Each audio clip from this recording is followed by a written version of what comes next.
أعوذ بالله من الشيطان الرجيم. بسم الله الرحمن الرحيم. سيقول السفهاء من الناس ما ولاهم عن قبلتهم التي كانوا عليها قل لله المشرق والمغرب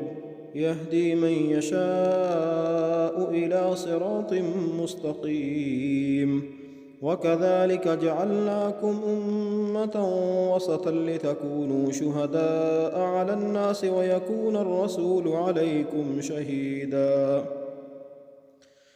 وما جعلنا القبلة التي كنت عليها إلا لنعلم من يتبع الرسول ممن ينقلب على عقبيه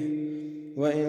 كانت لكبيرة إلا على الذين هدى الله وما كان الله ليضيع إيمانكم إن الله بالناس لرءوف رحيم قد نرى تقلب وجهك في السماء فلنولينك قبلة ترضاها فول وجهك شطر المسجد الحرام وحيث ما كنتم فولوا وجوهكم شطره وإن الذين أوتوا الكتاب ليعلمون أنه الحق من ربهم وما الله بغافل عما يعملون ولئن أتيت الذين أوتوا الكتاب بكل آية ما تبعوا قبلتك وما أنت بتابع قبلتهم وما بعضهم بتابع قبلة بعض ولئن اتبعت أهواءهم من بعد ما جاءك من العلم إنك إذا لمن الظالمين الذين آتيناهم الكتاب يعرفونه كما يعرفون أبناءهم وإن فريقا منهم ليكتمون الحق وهم يعلمون الحق من ربك فلا تكونن من الممترين ولكل وجهة هو موليها فاستبقوا الخيرات أينما تكونوا يأت بكم الله جميعا إن الله على كل شيء قدير ومن حيث خرجت فول وجهك شطر المسجد الحرام وإنه للحق من ربك وما الله بغافل عما تعملون ومن حيث خرجت فول وجهك شطر المسجد الحرام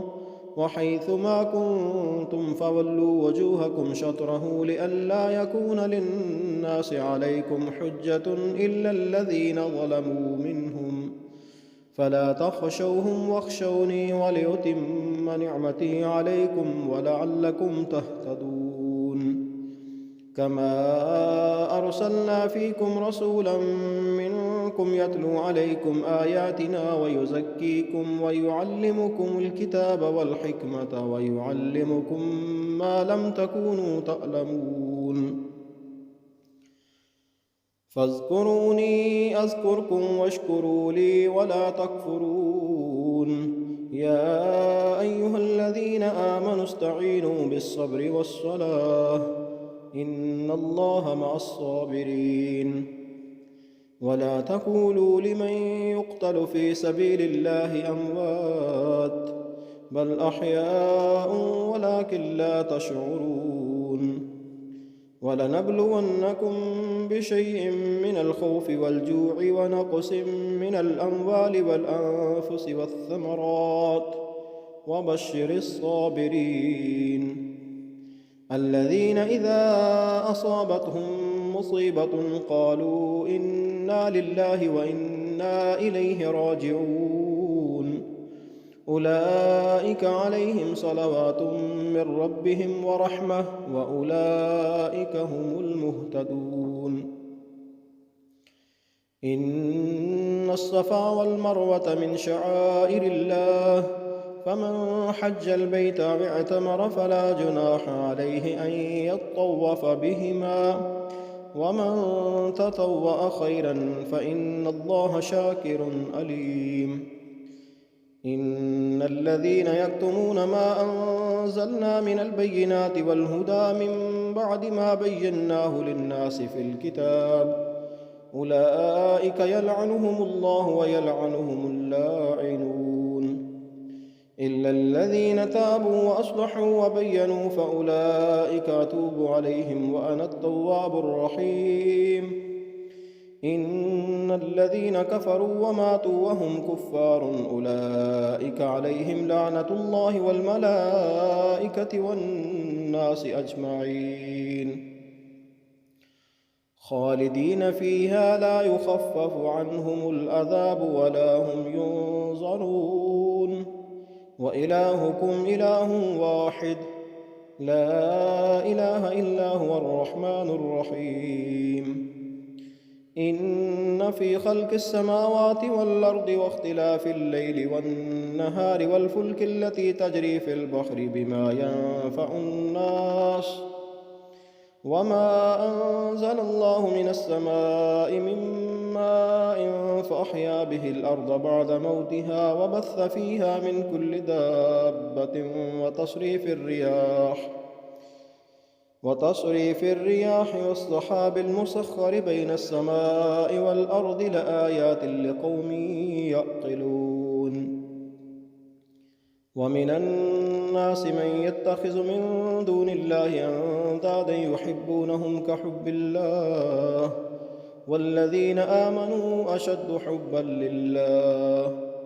ولو يرى الذين ظلموا إذ يرون العذاب أن القوة لله جميعا وأن الله شديد العذاب إذ تبرأ الذين اتبعوا من الذين اتبعوا ورأوا العذاب وتقطعت بهم الأسباب وقال الذين اتبعوا لو أن لنا كرة فنتبرأ منهم كما تبرأوا منا كذلك يريهم الله أعمالهم حسرات عليهم وما هم بخارجين من النار يا أيها الناس كلوا مما في الأرض حلالا طيبا ولا تتبعوا خطوات الشيطان إنه لكم عدو مبين إنما يأمركم بالسوء والفحشاء وأن تقولوا على الله ما لا تعلمون وإذا قيل لهم اتبعوا ما أنزل الله قالوا بل نتبع ما ألفينا عليه آباءنا أولو كان آباؤهم لا يعقلون شيئا ولا يهتدون ومثل الذين كفروا كمثل الذي ينعك بما لا يسمع إلا دعاء ونداء صم بكم عمي فهم لا يعقلون يا أيها الذين آمنوا كلوا من طيبات ما رزقناكم واشكروا لله إن كنتم إياه تعبدون إنما حرم عليكم الميتة والدم ولحم الخنزير وما أهل به لغير الله فمن اضطر غير باغ ولا عاد فلا إثم عليه إن الله غفور رحيم إن الذين يكتمون ما أنزل الله من الكتاب ويشترون به ثمنا قليلا أولئك ما يأكلون في بطونهم إلا النار ولا يكلمهم الله يوم القيامة ولا يزكيهم ولهم عذاب أليم أولئك ما يأكلون في بطونهم إلا النار ولا يكلمهم الله يوم القيامة ولا يزكيهم ولهم عذاب أليم أولئك الذين اشتروا الضلالة بالهدى والعذاب بالمغفرة فما أصبرهم على النار ذلك بأن الله نزل الكتاب بالحق وإن الذين اختلفوا في الكتاب لفي شقاق بعيد. ليس البر أن تولوا وجوهكم قبل المشرق والمغرب ولكن البر من آمن بالله واليوم الآخر والملائكة والكتاب والنبيين وآتى المال على حبه ذوي القربى واليتامى والمساكين وابن السبيل والسائلين وفي الرقاب وأقام الصلاة وآتى الزكاة والموفون بعهدهم إذا عاهدوا والصابرين في البأساء والضراء وحين البأس أولئك الذين صدقوا وأولئك هم المتقون. يا أيها الذين آمنوا كتب عليكم القصاص في القتلى الحر بالحر والعبد بالعبد والأنثى بالأنثى فمن عفي له من أخيه شيء فاتباع بالمعروف وأداء إليه بإحسان ذلك تخفيف من ربكم ورحمة فمن اعتدى بعد ذلك فله عذاب أليم. ولكم في القصاص حياة يا أولي الألباب لعلكم تتقون. كتب عليكم إذا حضر أحدكم الموت إن ترك خيرا الوصية للوالدين والأقربين بالمعروف حقا على المتقين فمن بدله بعدما سمعه فإنما إثمه على الذين يبدلونه إن الله سميع عليم. فمن خاف من موص جنفا أو إثما فأصلح بينهم فلا إثم عليه إن الله غفور رحيم. يا أيها الذين آمنوا كتب عليكم الصيام كما كتب على الذين من قبلكم لعلكم تتقون أياما معدودات فمن كان منكم مريضا أو على سفر فعدة من أيام أخر وعلى الذين يطيقونه فدية طعام مسكين فمن تطوع خيرا فهو خير له وأن تصوموا خير لكم إن كنتم تعلمون. شهر رمضان الذي أنزل فيه القرآن هدى للناس وبينات من الهدى والفرقان فمن شهد منكم الشهر فليصمه ومن كان مريضا أو على سفر فعدة من أيام أخر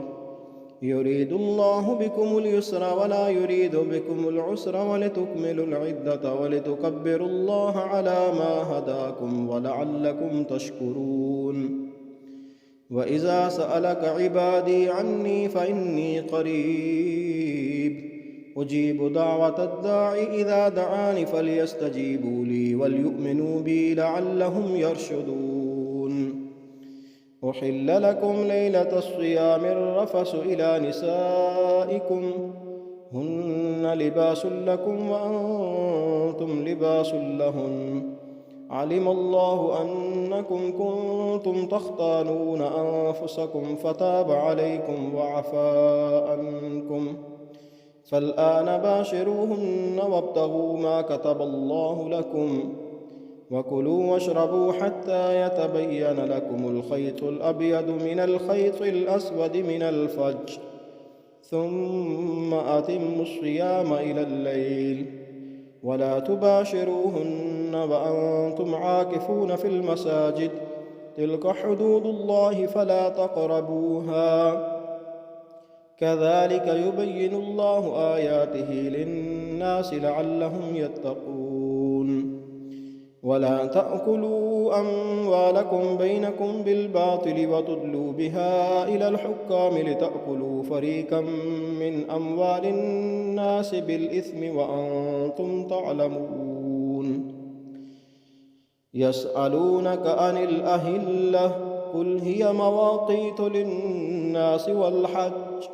وليس البر بأن تأتوا البيوت من ظهورها ولكن البر من اتقى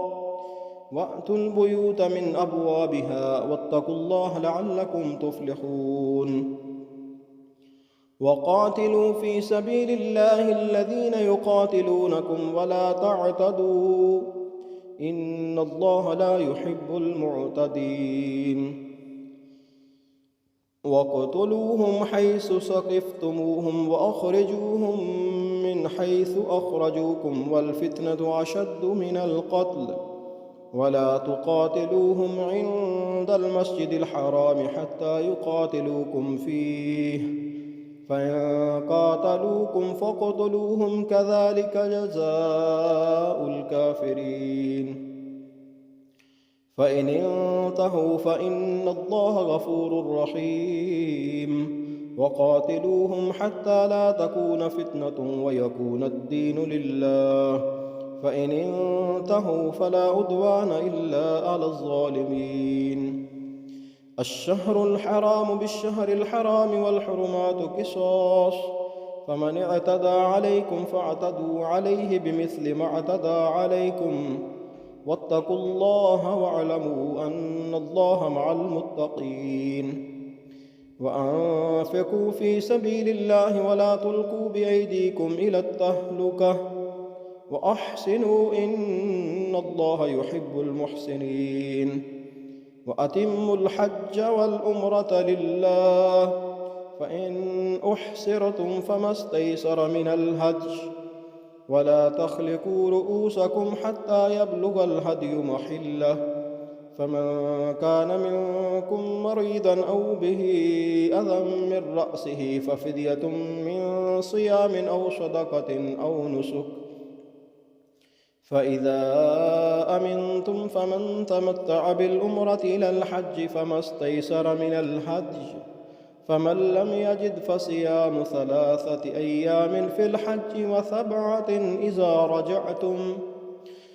تلك 10 كاملة ذلك لمن لم يكن أهله حاضر المسجد الحرام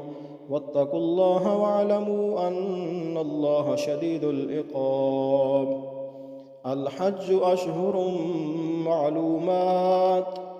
فمن فرض فيهن الحج فلا رفث ولا فسوق ولا جدال في الحج وما تفعلوا من خير يعلمه الله وتزودوا فإن خير الزاد التقوى واتقون يا أولي الألباب ليس عليكم جناح أن تبتغوا فضلا من ربكم فإذا أفضتم من عرفات فاذكروا الله عند المشعر الحرام واذكروه كما هداكم وإن كنتم من قبله لمن الضالين ثم أفيضوا من حيث أفاض الناس واستغفروا الله إن الله غفور رحيم فإذا قضيتم مناسككم فاذكروا الله كذكركم آباءكم أو أشد ذكرا فمن الناس من يقول ربنا آتنا في الدنيا وما له في الآخرة من خلاق ومنهم من يقول ربنا آتنا في الدنيا حسنة وفي الآخرة حسنة وقنا عذاب النار أولئك لهم نصيب مما كسبوا والله سريع الحساب واذكروا الله في أيام معدودات فمن تعجل في يومين فلا إثم عليه ومن تأخر فلا إثم عليه لمن اتقى واتقوا الله واعلموا أنكم إليه تحشرون ومن الناس من يعجبك قوله في الحياة الدنيا ويشهد الله على ما في قلبه وهو ألد الخصام وإذا تولى سعى في الأرض ليفسد فيها ويهلك الحرث والنسل والله لا يحب الفساد. وإذا قيل له اتق الله أخذته العزة بالإثم فحسبه جهنم ولبئس المهاد. ومن الناس من يشري نفسه ابتغاء مرضات الله والله رءوف بالعباد. يا أيها الذين آمنوا ادخلوا في السلم كافة ولا تتبعوا خطوات الشيطان إنه لكم عدو مبين. فإن زللتم من بعد ما جاءتكم البينات فاعلموا أن الله عزيز حكيم. هل ينظرون إلا أن يأتيهم الله في ظلل من الغمام والملائكة وقضي الأمر وإلى الله ترجع الأمور. سل بني إسرائيل كم آتيناهم من آية بينة ومن يبدل نعمة الله من بعد ما جاءته فإن الله شديد العقاب. زين للذين كفروا الحياة الدنيا ويسخرون من الذين آمنوا والذين اتقوا فوقهم يوم القيامة والله يرزق من يشاء بغير حساب. كان الناس أمة واحدة فبعث الله النبيين مبشرين ومنذرين وأنزل معهم الكتاب بالحق ليحكم بين الناس فيما اختلفوا فيه وما اختلف فيه إلا الذين أوتوه من بعد ما جاءتهم البينات بغيا بينهم فهدى الله الذين آمنوا لما اختلفوا فيه من الحق بإذنه والله يهدي من يشاء إلى صراط مستقيم. أم حسبتم أن تدخلوا الجنة ولما يأتكم مثل الذين خلوا من قبلكم مستهم البأساء والضراء وزلزلوا حتى يقول الرسول والذين آمنوا معه متى نصر الله ألا إن نصر الله قريب. يسألونك ماذا ينفقون قل ما أنفقتم من خير فللوالدين والأقربين واليتامى والمساكين وابن السبيل وما تفعلوا من خير فإن الله به عليم. كتب عليكم القتال وهو كره لكم وعسى أن تكرهوا شيئا وهو خير لكم وعسى أن تحبوا شيئا وهو شر لكم والله يعلم وأنتم لا تعلمون. يسألونك عن الشهر الحرام قتال فيه قل قتال فيه كبير وصد عن سبيل الله وكفر به والمسجد الحرام وإخراج أهله منه أكبر عند الله والفتنة أكبر من القتل ولا يزالون يقاتلونكم حتى يردوكم عن دينكم إن استطاعوا ومن يرتد منكم عن دينه فيمت وهو كافر فأولئك حبطت أعمالهم في الدنيا والآخرة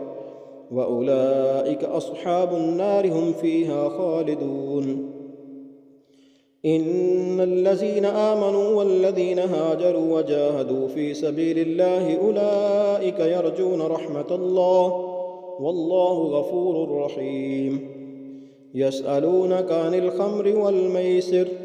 قل فيهما إثم كبير ومنافع للناس وإثمهما أكبر من نفعهما ويسألونك ماذا ينفقون قل العفو كذلك يبين الله لكم الآيات لعلكم تتفكرون في الدنيا والآخرة. ويسألونك عن اليتامى قل إصلاح لهم خير وإن تخالطوهم فإخوانكم والله يعلم المفسد من المصلح ولو شاء الله لأعنتكم إن الله عزيز حكيم ولا تنكحوا المشركات حتى يؤمن ولأمة مؤمنة خير من مشركة ولو أعجبتكم ولا تنكحوا المشركين حتى يؤمنوا ولعبد مؤمن خير من مشرك ولو أعجبكم أولئك يدعون إلى النار والله يدعو إلى الجنة والمغفرة بإذنه ويبين آياته للناس لعلهم يتذكرون ويسألونك عن المحيض قل هو أذى فاعتزلوا النساء في المحيض ولا تقربوهن حتى يطهرن فإذا تطهرن فأتوهن من حيث أمركم الله إن الله يحب التوابين ويحب المتطهرين نساؤكم حرث لكم فأتوا حرثكم أنا شئتم وقدموا لأنفسكم واتقوا الله واعلموا أنكم ملاقوه وبشر المؤمنين ولا تجعلوا الله عرضة لأيمانكم أن تبروا وتتقوا وتصلحوا بين الناس والله سميع عليم لا يؤاخذكم الله باللغو في أيمانكم ولكن يؤاخذكم بما كسبت قلوبكم والله غفور حليم للذين يؤلون من نسائهم تربص 4 أشهر فإن فاءوا فإن الله غفور رحيم وإن عزموا الطلاق فإن الله سميع عليم والمطلقات يتربصن بأنفسهن 3 قروء ولا يحل لهن أن يكتمن ما خلق الله في أرحامهن إن كن يؤمن بالله واليوم الآخر وبعولتهن أحق بردهن في ذلك إن أرادوا إصلاحا ولهن مثل الذي عليهن بالمعروف وللرجال عليهن درجة والله عزيز حكيم الطلاق 2 فإمساك بمعروف أو تسريح بإحسان ولا يحل لكم أن تأخذوا مما آتيتموهن شيئا إلا أن يخافا ألا يقيما حدود الله فإن خفتم ألا يقيما حدود الله فلا جناح عليهما فيما افتدت به تلك حدود الله فلا تعتدوها ومن يتعد حدود الله فأولئك هم الظالمون فإن طلقها فلا تحل له من بعد حتى تنكح زوجا غيره فإن طلقها فلا جناح عليهما أن يتراجعا إن ظنا أن يقيما حدود الله وتلك حدود الله يبينها لقوم يعلمون وإذا طلقتم النساء فبلغن أجلهن فأمسكوهن بمعروف أو سرحوهن بمعروف ولا تمسكوهن ضرارا لتعتدوا ومن يفعل ذلك فقد ظلم نفسه ولا تتخذوا آيات الله هزوا واذكروا نعمة الله عليكم وما أنزل عليكم من الكتاب والحكمة يعظكم به واتقوا الله واعلموا أن الله بكل شيء عليم وإذا طلقتم النساء فبلغن أجلهن فلا تعضلوهن أن ينكحن أزواجهن إذا تراضوا بينهم بالمعروف ذلك يوعظ به من كان منكم يؤمن بالله واليوم الآخر ذلكم أزكى لكم وأطهر والله يعلم وأنتم لا تعلمون والوالدات يرضعن أولادهن حولين كاملين لمن أراد أن يتم الرضاعة، وعلى المولود له رزقهن وكسوتهن بالمعروف، لا تكلف نفس إلا وسعها، لا تضار والدة بولدها ولا مولود له بولده، وعلى الوارث مثل ذلك. فإن أراد فصالا عن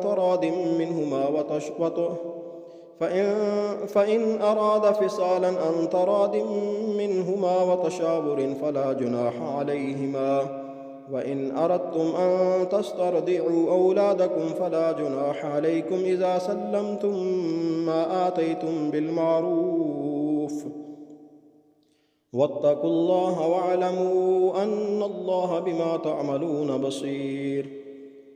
والذين يتوفون منكم ويذرون أزواجا يتربصن بأنفسهن 4 أشهر وعشرا،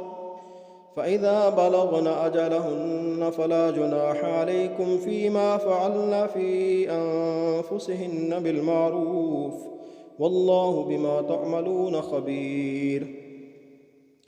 ولا جناح عليكم فيما أردتم به من خطبة النساء أو أكننتم في أنفسكم،